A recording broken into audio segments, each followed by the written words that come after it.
Hello everyone, I am Dr. Prashant, consultant surgical gastroenterologist, HPB and advanced laparoscopic surgeon. ఈ రోజు మనం hernia problem గురించి మాట్లాడుకుందాం. మనకు రొటీన్గా సర్జికల్ ఓపీలో వచ్చే చాలామంది కేసెస్కి హర్నియా ప్రాబ్లం ఉంటుంది. అసలు హర్నియా అంటే ఏంటి? నార్మల్గా ఏంటంటే ఇప్పుడు మన కడుపు భాగంకి ఇది మజిల్స్ కవరింగ్ ఉంటుంది అనమాట. సో ఆ మజిల్ కవరింగ్ పైన ఇక్కడి నుంచి కింద గజ్జల వరకు ఉంటుంది. ఎక్కడైనా సరే మజిల్ అనేది గోడలాగా ఉంటుంది అనమాట. ఎక్కడైనా సరే మజిల్లో వీక్ పాయింట్ ఉంటే ఆ వీక్ పాయింట్లో నుంచి ప్రెషర్ పెరిగిన లోపల కడుపు లోపల ప్రెషర్ పెరిగినప్పుడల్లా, అంటే మనం దగ్గినప్పుడల్లా, తుమ్మినప్పుడల్లా, లేదంటే మనం రన్నింగ్ చేసినప్పుడల్లా, లేదంటే కింద నుంచి లేస్తున్నప్పుడు, ఇట్లాంటివన్నీ కండిషన్స్ ఉన్నప్పుడు ఏంటంటే లోపల ప్రెషర్ ఎక్కువ అవడం వల్ల లోపల నుంచి కొవ్వు భాగం కానీ లేదా పేగు భాగం కానీ ఆ వీక్ పాయింట్లో నుంచి బయటికి రావడం, దాన్ని మనం హర్నియా అంటాం అన్నమాట. సో అడుగుతూ ఉంటారు ఆ హర్నియా లక్షణాలు ఎట్లా ఉంటాయి అని. సో నార్మల్గా ఏంటంటే ఫస్ట్ బేసిక్ థింగ్, హర్నియాని రెండు రకాలుగా విభజించుకోవాలి. ఒకటి ఎక్స్టర్నల్ హర్నియాస్, ఇంకొకటి ఇంటర్నల్ హర్నియాస్. ఎక్స్టర్నల్ హర్నియాస్ అంటే బయటికి కనిపించే హర్నియాస్ అనమాట. బయటికి కనిపించే హర్నియాస్ అంటే ఇందులో మళ్ళీ పలు రకాలు ఉంటాయి.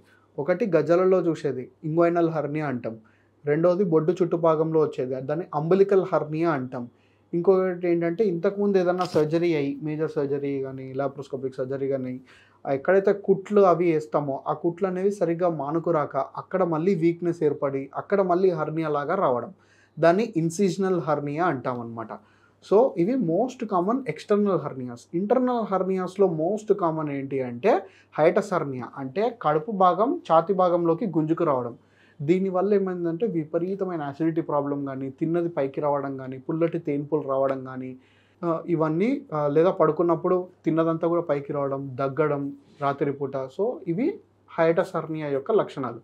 ఇవే కాకుండా ఇంటర్నల్ హర్నియాస్లో ఇంతకుముందు సర్జరీ చేయడం వల్ల ఇంటర్నల్ హర్నియేషన్స్ వచ్చే అవకాశాలు ఉంటాయి అన్నమాట. సో బేసిక్గా ఇవి టూ హర్నియా టైప్స్ అనమాట, external hernias, internal hernias. External hernias అంటే బయటికి కనిపించే హర్నియాస్. సో దగ్గినప్పుడు కానీ, రన్నింగ్, వాకింగ్ ఇవన్నీ చేసినప్పుడు కానీ, గజ్జలలో కానీ, బొడ్డు చుట్టుపక్కల కానీ స్వెల్లింగ్ రావడం, అంటే అక్కడ ఏదైనా ఉబ్బుక రావడం అనమాట. ఉబ్బుకొచ్చడం వల్ల అది మనకు కనిపిస్తుంది బయటికి, దాన్ని హర్నియా అంటాం. సో బేసిక్గా ఆ కంప్లైంట్తోని వస్తారనమాట డాక్టర్స్ దగ్గరికి. జనరల్గా నేను ఇట్లా సాయంత్రానికి ఇది మొత్తం బయటికి వచ్చి ఉంటుంది అని చెప్పి వస్తూ ఉంటారు. సో ఇందులో ఏంటంటే హర్నియాలో మళ్ళీ రెండు రకాలు ఉంటాయి అనమాట. ఒకటి సింపుల్ హర్నియా, ఒకటి కాంప్లికేటెడ్ హర్నియా.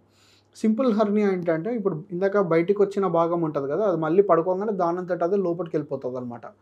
సో దాన్ని సింపుల్ హర్నియా అంటాం. ఎప్పుడైతే ఆ సింపుల్ హర్నియాని మనం నెగ్లెక్ట్ చేయంగా ఏమవుతుందంటే అది మళ్ళీ కాంప్లికేటెడ్ అయిపోతుంది. అంటే కాంప్లికేటెడ్ ఏమవుతుందంటే బయటికి వచ్చిన భాగం, ఆ పేగు కానీ ఆ కొవ్వు భాగం కానీ ఏదైతే బయటకు వస్తుందో అది మొత్తం ఇరుక్కపోతుంది, అక్కడ మళ్ళీ లోపలికి వెళ్ళదు. సో అది కాంప్లికేటెడ్, అది ఎమర్జెన్సీ అనమాట.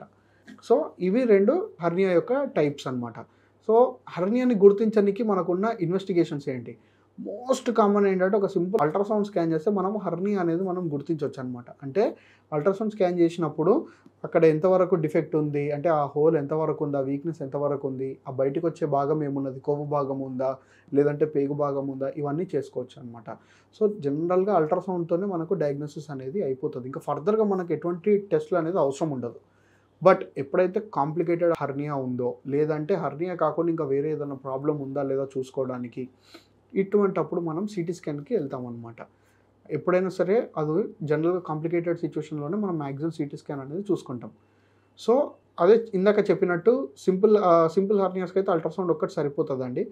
కాంప్లికేటెడ్ హర్నియాస్కి మనం ఫర్దర్ టెస్ట్ ఆర్ ఇమేజింగ్ దీనికి వెళ్ళాల్సి వస్తుంది అనమాట. సో హర్నియాకి మెడిసిన్స్ అనేది ట్రీట్మెంట్ ఏమన్నా ఉందా? ఎటువంటి హర్నియా అయినా సరే there is no medical treatment. అంటే హర్నియాకి సంబంధించిన మెడిసిన్స్ కానీ అట్లాంటివి ఏమీ ఉండదు. హర్నియా వస్తే 100% సర్జరీ అవసరం, 100%. అది ఎక్స్టర్నల్ హర్నియా కానీ ఇంటర్నల్ హర్నియా కానీ. సో సర్జరీ చేసి ఆ బయటకు వచ్చినంత లోపలికి పంపించి ఆ ఏదైతే వీక్నెస్ ఉందో దాన్ని క్లోజ్ చేసేయాలి. క్లోజ్ చేసి దానికి మెష్ అనేది వేయాల్సి వస్తుంది అనమాట. ఓకేనా? సో దీన్ని మనం మెష్ హర్నియోప్లాస్టీ అంటాం. ఓకే. సో చాలామంది అడుగుతూ ఉంటారు, సార్ సర్జరీ ఓపెన్ సర్జరీయా లాప్రోస్కోపిక్ సర్జరీయా అన్నది. ఫస్ట్ థింగ్ గుర్తుపెట్టుకోవాల్సింది ఏంటంటే ఇంతకుముందు కొన్ని ఇయర్స్ క్రితం, ఒక 15-20 ఇయర్స్ క్రితం అన్ని హర్నియాస్కి మనం ఓపెన్ సర్జరీ చేసేవాళ్ళం. ఓపెన్ అంటే ఇట్లా కోత చేసేసి పెద్ద ఆపరేషన్ ముందు బొడ్డు భాగంలో ఉంటే బొడ్డు భాగంలో కానీ, లేదంటే ఇంతకుముందు ఆపరేషన్ ఉంటే అదంతా కూడా, లేదంటే గజ్జలలో కానీ పెద్దగా కోత చేసి ఆల్మోస్ట్ మినిమం ఒక 5 to 6 సెంటీమీటర్స్ కోత ఉంటుంది. అది చేసేసి హెర్నియా రిపేర్ అది చేసి దాని మీద జాలి అంటే మెష్ అనేది వేసేసి క్లోజ్ చేస్తారనమాట. ఇప్పుడు అవన్నీ కూడా మనం లాప్రోస్కోపిక్ పద్ధతి ద్వారా అంటే 3 హోల్స్ కానీ అట్ ద మ్యాక్స్ 4 హోల్స్ అంటే 5 mm లేదా 1 సెంటీమీటర్ హోల్ ఉంటుంది అంతే. జస్ట్ లాప్రోస్కోపిక్ పద్ధతి ద్వారా మనం ఇన్స్ట్రుమెంట్స్ అన్ని లోపలికి పంపించి టీవీలో చూసుకుంటూ ఆ హెర్నియా అనేది కూడా కంప్లీట్గా రెడ్యూస్ చేసి అదంతా కూడా హోల్స్ ఏవైనా దాన్ని మొత్తం పూర్తి చేసి దాని మీద మెష్ చేస్తామన్నమాట. 100% మెష్ అనేది అవసరం. లేదు అంటే హెర్నియా మళ్ళీ వచ్చే అవకాశాలు ఉంటాయి అన్నమాట. ఇంకొకటి ఏంటంటే ఆ మెష్ సైజ్ కూడా అడిక్వేట్ సైజ్ వేయాలన్నమాట. అంటే చిన్న సైజ్ మెష్ వేసినా లేదంటే కొంచెం తక్కువ క్వాలిటీ మెష్ వేసినా కూడా హెర్నియా మళ్ళీ వచ్చే అవకాశాలు ఉంటాయి అన్నమాట. ఇంకొకటి ఏంటంటే కాంప్లికేటెడ్ హెర్నియాస్ ఉన్నప్పుడు మాత్రం అవసరాన్ని బట్టి మళ్ళీ ఓపెన్ చేయాల్సి వస్తుంది. ఎందుకంటే ఇందాక నేను చెప్పినట్టు పేగు ఏదైతే బయటకు వచ్చిందో అది మళ్ళీ లోపలికి వెళ్ళకుండా అది అక్కడనే ఉండిపోయి దాని రక్తం సరఫరా మొత్తం ఆగిపోయి అది సెప్టిక్ అయి కుళ్ళిపోయినప్పుడు మాత్రం లాప్రోస్కోపిక్ పద్ధతి ద్వారా ఆపరేషన్ కుదరదు. కంపల్సరీ అది ఓపెన్ చేయాల్సిందే. ఓపెన్ చేసినప్పుడు అట్లాంటి కండిషన్లో సెప్టిక్ కండిషన్లో ఉన్నప్పుడు జనరల్గా మెష్ వేయము. అప్పుడు కంపల్సరీ ఓపెన్ సర్జరీ చేసి ఎక్కడైతే పేగు భాగం కుళ్ళిపోయిందో దాన్ని కట్ చేసి మళ్ళీ రిపేర్ చేస్తామన్నమాట అంతే.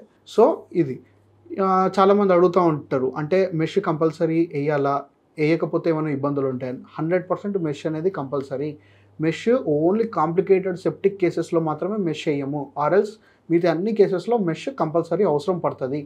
మెష్ వేయకపోతే హెర్నియా మళ్ళీ వచ్చే అవకాశాలు చాలా ఎక్కువగా ఉంటాయి. 30 to 40% మళ్ళీ హెర్నియా వచ్చే అవకాశాలు ఈజీగా ఉంటాయి. ఇంకొంతమంది అడుగుతూ ఉంటారు, అంటే మెష్లో క్వాలిటీస్ ఉంటాయా అనేది. జనరల్గా ఏంటంటే మెష్లో 2 రకాల క్వాలిటీస్ ఉంటాయి. ఒకటి ఓపెన్ హెర్నియా మెష్, ఒకటి laparoscopic hernia mesh. Open hernia mesh అంటే ఓపెన్ సర్జరీ అప్పుడు వేసే మెష్ అనమాట. అది కొంచెం రిలేటివ్లీ చీప్ ప్రైస్ ఉంటుంది. లాప్రోస్కోపిక్ హెర్నియా అంటే లోపల నుంచి చేసే మెష్ కొంచెం కాస్ట్లీ ఉంటుంది అనమాట. ఎందుకంటే అది సపరేట్ మెటీరియల్తో చేస్తారు. అంటే లోపల పేగులు కానీ కొవ్వు భాగం కానీ అతుక్కోకుండా ఉండడానికి దాన్ని ఒక సపరేట్ లేయర్తో చేస్తారనమాట. సో చాలామంది అడుగుతారు, సార్ హెర్నియా సర్జరీ తర్వాత తీసుకోవాల్సిన జాగ్రత్తలు ఏంది, హెర్నియా సర్జరీ తర్వాత ఎన్ని రోజులు హాస్పిటల్లో ఉండాలి, హెర్నియా సర్జరీ తర్వాత ఇంట్లో వర్క్ అవి ఇవి చేసుకోవచ్చా, హెర్నియా సర్జరీ తర్వాత within 1 day or 1 to 2 days మీరు హాస్పిటల్లో నుంచి బయటికి వెళ్ళిపోవచ్చు if it is not complicated. అంటే 1 to 2 ఈరోజు సర్జరీ అయిపోతే రేపు లేదా ఎల్లుండి కల్లా డిశ్చార్జ్ అయిపోతారు. డిశ్చార్జ్ అయిపోయాక ఇంటికి వెళ్ళినాక నార్మల్ వర్క్ అనేది చేసుకోవచ్చు. There is no restriction to normal activity. Heavy work అట్లాంటివి ఒక 1 to 2 months అవాయిడ్ చేయమని చెప్తాము. Or else there is no restriction to routine activity అనమాట.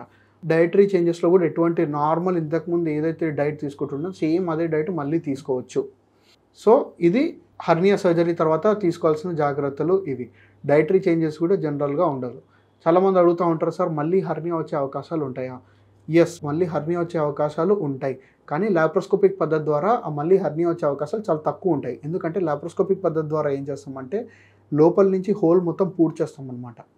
పూర్తి చేసి దాని మీద మెష్ వేస్తాం. అంటే మెష్ సైజ్ మినిమం 15 centimeters ఉంటుంది. హెర్నియా డిఫెక్ట్ సైజ్ అంటే హోల్ సైజ్ ఎంత పెద్దగా ఉందో దాన్ని బట్టి లోపల మెష్ సైజ్ పెరుగుతుంది. అప్పుడప్పుడు 30 centimeter మెష్ కూడా వేయాల్సిన అవసరం పడవచ్చు.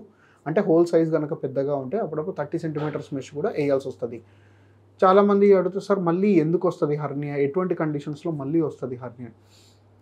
ఫస్ట్ పేషెంట్ రిలేటెడ్, అంటే పేషెంట్స్ కనుక కాఫ్ అట్లాంటి ప్రాబ్లమ్స్ ఉన్నా, స్టీరాయిడ్స్ ట్రీట్మెంట్ మీద ఉన్న, కీమోథెరపీ ట్రీట్మెంట్ మీద ఉన్న, లేదంటే ఒబేసిటీ బాగా అధిక బరువు ఇట్లా ఏమైనా ఉన్నా, మజిల్ చాలా వీక్గా ఉన్నా, మల్టిపుల్ ప్రీవియస్ సర్జరీస్ ఇట్లాంటివి ఏమన్నా ఉన్నా కూడా వాళ్ళకి హెర్నియా ఛాన్సెస్ మళ్ళీ రికర్ అయ్యే ఛాన్సెస్ చాలా ఎక్కువగా ఉంటాయి అన్నమాట. ఇదే కాకుండా అప్పుడప్పుడు లోపల పెట్టిన మెష్ క్రాక్ కావడం కానీ, లేదంటే మెష్ బాగా కాంట్రాక్ట్ అయిపోవడం కానీ, లోపల వేసిన సూచర్స్ అనేవి హోల్డప్ చేయకపోయినా కూడా, సర్జరీ తర్వాత బాగా ఇన్ఫెక్షన్ వచ్చినా కూడా ఇట్లాంటి కండిషన్లలో మళ్ళీ హెర్నియా వచ్చే అవకాశాలు ఉంటాయి. బట్ లాప్రోస్కోపిక్ హెర్నియా సర్జరీ తర్వాత మళ్ళీ వచ్చే ఛాన్సెస్ చాలా తక్కువ అనమాట. సో ఇది మనం ఎక్స్టర్నల్ హెర్నియాస్ గురించి చెప్పుకుంటాం. అంటే umbilical hernia, incisional hernia, inguinal hernia అంటే గజ్జలలో వచ్చే హెర్నియా అనమాట. ఇంటర్నల్ హెర్నియాస్ అంటే hiatus hernia most common. Hiatus hernia అంటే ఇందాక నేను చెప్పినట్టు కడుపు భాగం ఛాతి భాగానికి కొంచెం పైకి వచ్చేసేయడం అనమాట. దానివల్ల బాగా recurrent acidity problem, GERD problem ఇవన్నీ ఉంటాయి, రిఫ్లెక్స్ ప్రాబ్లమ్స్ ఇవన్నీ. సో దాన్ని కూడా మనం సింపుల్ లాప్రోస్కోపిక్ ఆపరేషన్ ద్వారా లాప్రోస్కోపిక్ ఫండోప్లికేషన్ అంటాం అనమాట. దాంట్లో ఏం చేస్తామంటే కడుపు భాగాన్ని మొత్తం కిందికి గుంజేసి ఏదైతే హోల్ ఉందో ఆ హోల్ని క్లోజ్ చేస్తాం అనమాట. క్లోజ్ చేసి మళ్ళీ కడుపు భాగాన్ని ఇట్లా చుట్టేస్తాం. దానివల్ల ఏమవుతుందంటే future acidity problem, reflex problem అనేది కూడా కంప్లీట్గా స్టాప్ అయిపోతుంది. ఇంతకుముందు జనరల్గా పేషెంట్స్ని చూస్తూ ఉంటాం, ఒక 2 years నుంచి 3 years నుంచి 5 years నుంచి బాగా అసిడిటీ రిలేటెడ్ ట్యాబ్లెట్స్ వేసుకొని ఉంటారు. ఆపరేషన్ తర్వాత వాళ్ళు అటువంటి ట్యాబ్లెట్స్ వాడాల్సిన అవసరం ఉండదు. సో ఇదండి హర్నియాస్ గురించి ఇన్ బ్రీఫ్. సో మీకు ఫర్దర్గా ఎటువంటి డౌట్స్ ఉన్నా, ఎటువంటి క్లారిఫికేషన్ కావాలన్నా, ఎటువంటి సెకండ్ ఒపీనియన్ కావాలన్నా కూడా కింద ఉన్న నెంబర్కి సంప్రదించి మా క్లినిక్ వచ్చి నాతో కన్సల్టేషన్ తీపించుకోండి. Thank you.